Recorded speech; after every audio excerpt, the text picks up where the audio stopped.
Looking at our 24-hour temperature change, look at this, 27 degrees cooler than yesterday. That cold front did its job. For Abbeville, 40 miles per hour. The way I explain this is, what does this mean as far as your impacts? 40 mile per hour winds means that your neighbor is going to adopt your trash can if you leave it out there. It's going to go down the road. So tonight is the night to take stuff down, secure loose items to protect what you have in your yard and keep everything safe. Area, and then wind chills in the teens, dropping dramatically. Rob, as people here like to say, the temperatures are about to act like they saw a Louisiana State Trooper. Yeah. Everything right now still really clear. Couple little pop-ups eastward of Lafayette. However, the atmosphere is really capped, really strong here in North Louisiana. If you pull up your radar, if you're tuning in, you see this coming, don't be alarmed. It's going to lose steam as it travels into Acadiana. And tornado watches, warnings, all throughout all of Arkansas into Tennessee.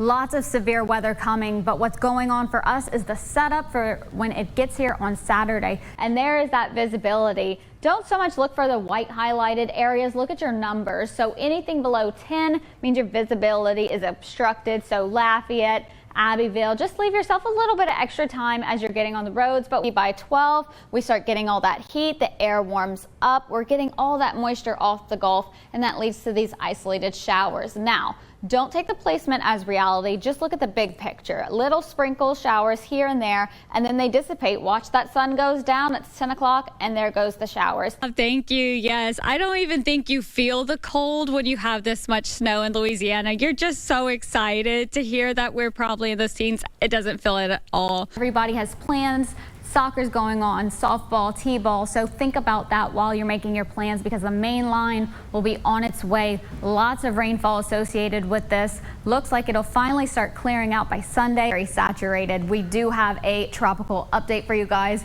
We've got little baby tropical storm Andrea. You can barely see her. Even as it loops, you can see it dissipate there. She will dissipate overnight and become a post-tropical, subtropical storm. This up all morning. I've been so excited. You see this little patch. I'm telling you, there's no rain, and it's not. This is one of two things. This is either little birdies taking off this morning or a big group of bugs. It's one or the other. But I kept the radar hoping we could catch that. Estimates of possible rainfall totals that we can see right now, I wouldn't be surprised if these end up being higher as we get closer and know more details about the storm. 1 to 2 inches here around Lake Charles, and then around Lafayette 2 to 3. Morgan City, you may even see more being closer to the coast. A lot of training going on locally. There is still a flash flood warning. It's there until 7 o'clock. I would expect the National Weather Service to let that expire soon. We'll be seeing rain later. You can see all the winds coming in from the south, bringing in lots of moisture ahead of when the front makes its way here Saturday night. Of course, we had all that wind today that you felt and you noticed. We're going to have that again. The wind advisory is issued tomorrow from 7 a.m. until 7 p.m. Again, if you're just joining us, you're waking up to the 40s today. Stark difference compared to last week where it was humid, 80s, hot, gross, gusty. Totally different morning, night and day. Taking a look at Lafayette, 47 degrees currently. That will drop a little bit as we reach sunrise around 7:30 this morning. So basically you're planning for those lower to mid 40s. You want to maybe grab a jacket walking out the door. Looking at your morning commute, there's not going to be any issues, but look at that big warm up starting at 75, and then by noon, which is not the hottest part of the day. Fun fact, that is around 3 p.m. It's already 87 degrees, and then coming back down, oh, you see that, 89. See, I told you, and they'll come back down into the 80s, so no commute issues. As we move into next week, when you see more of the red and yellow colors, there's more moisture in the air from all that southerly flow, which is happening not only at the surface, but around the Bermuda high that sets up in the summer. The air rotates around it, bringing in moisture, so it's just going to continue to come into our area and set us up for all that rain, and you see that in the 10-day forecast. One of my favorite parts of the forecast this morning and through the next couple of days is that the winds have finally calmed down. Literally, they are calm with no gusts. No visibility issues this morning as well either. No fog, rain, or mist to worry about. You have got a gorgeous day ahead of you. Nothing serious. These are going to clear out. Nothing concerning to worry about for anybody. You're going to want to grab them a jacket starting off in the 40s. They'll probably take it off though before they get home. It'll warm up, but no rain for them to worry about. Hurricane season starts on Sunday. This is a map of the National Hurricane Center's official 5-day outlook, and as you can see, it is clear. I know on social media there's posts that are already going around. They're going to do it all hurricane season long. They do it every year where they post maps showing hurricanes slamming into somewhere on the coast. Don't believe everything you see online. This is when you find a trusted source like us to tell you what's really going on. Let's take a look at the mealtime forecast. I guess it is Lent. You can eat crawfish for breakfast, lunch, and dinner if you want to. Your temperatures are going to be nice and mild with a lot of sunshine behind it if that's what you want to go ahead and do. You've got some river flood warnings that'll be expiring likely tomorrow morning, but because of those winds, you've got a wind advisory to worry about tomorrow, and you have also got a coastal flood warning to look out for, especially around high tide. I've had some very observant viewers message me today saying, wait, what's going on? The storms are moving from right to left. That's not so classic. And in the main weather, I'll take a look at why that's happening. Acadiana, look at this upper level trough that we have going on, causing all of this weather and wind that we're experiencing.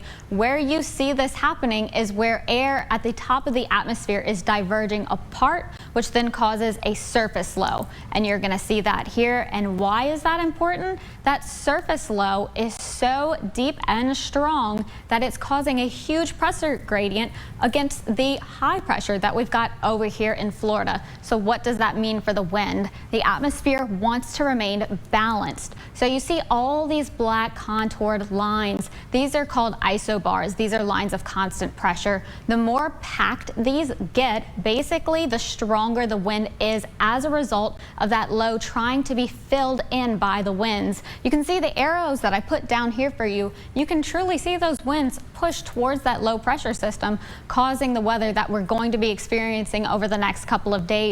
We've got a wind advisory out as a result of that, and we also have a coastal flood warning because the winds are being pulled in so strongly from the south. It's bringing those waters up with it, especially during high tide times. So you definitely want to keep that in mind. We already have wind gusts starting tonight, and those are going to continue through Wednesday into Thursday. It looks like peak is going to be around the afternoon, maybe noon to 1. And you see here, look at this, 40-mile-per-hour gusts, 36-mile-per-hour gusts. Very strong, even sustained, are going to be in the 20s. I asked a few of you on Facebook actually to go ahead and guess what you think the highest is. So we'll see what happens. And then looking at the rain chances over the next 7 days, very low. Those afternoon pop-up storms that I told you earlier this week we might be able to expect. But it's really believing that the main line is going to get here finally by Saturday. That frontal system is trapped right now. It's stalled, leaving those pressure gradients to tighten and just bring in wind. And what that's going to do is set up a lot of moisture as it continuously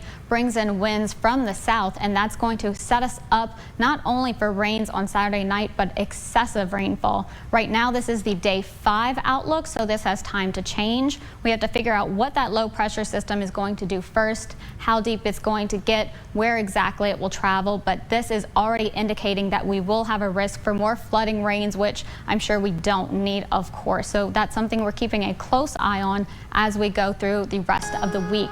Taking a look at your 10-day forecast, Wednesday, the computer just wanted a wind icon, which I can tell you I have yet to see. So I went ahead and left that up because that's the big story of the weather tomorrow, with just a 20% chance of rain, maybe some of those afternoon pop-up showers, lows staying in the mid-70s, so temperatures above average for this time of year.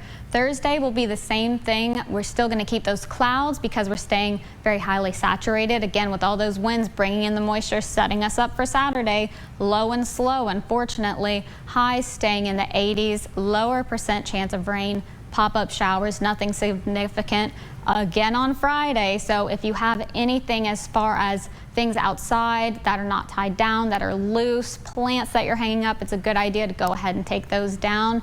And then Saturday, we finally get our big storm weather maker. We're going to be keeping a close eye on this. We are under a risk already for potential severe weather, so it's something we're watching closely. Really too soon to know the details on what, just something to keep an eye out on. So for now, you want to be worried worried about your winds on Wednesday and then Thursday and Friday. So now's the time to take action and get ready for that. Don't let it catch you off guard. 40-mile-per-hour winds are very strong and impactful. That's it for weather for now. We'll take one final look at your 24-hour forecast coming up in just a bit.